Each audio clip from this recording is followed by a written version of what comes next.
Hei, olen Mikko Heikkinen, tietotekniikan asiantuntija ja SDP:n kuntavaaliehdokas Hyvinkäältä. Haluan vaikuttaa ympäristöömme ja tehdä kaupungistamme paremman. Minulle tärkeää on päihde- ja mielenterveystyö. Meillä on liian paljon ihmisiä, jotka elävät yhteiskunnan ulkopuolella ja lisää on tulossa. Kun lähdemme siitä, että jokainen ihminen on arvokas, on meidän havahduttava ja toimittava niin, että saamme säilytettyä sosiaaliset turvaverkot.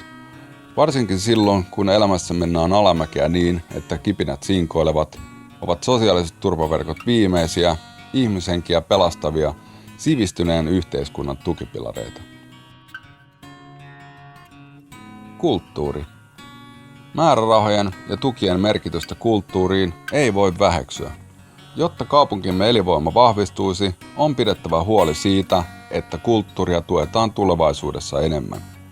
Kulttuurihistoriallisten rakennusten säilyttäminen on myös tärkeää, joten säilytetään kaupungimme lämmin ilme ja pidetään huolta kulttuurihistoriallisista kohteistamme. Varhaiskasvatus ja koulutus.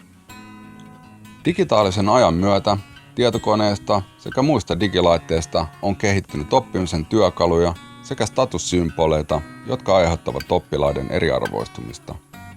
Kuntahankkeena voisi olla leasing-tietokoneet, joiden hinta on arviolta sama kuin mitä koulut jo korvaavat oppilaille. Tämä vähentäisi eriarvoisuutta ja auttaisi tulorajan alapuolella eläviä perheitä. On myös paljon muita asioita, joihin me voimme vaikuttaa, mutta kaikki lähtee muutoksesta ja halusta olla mukana. Minä haluan olla mukana.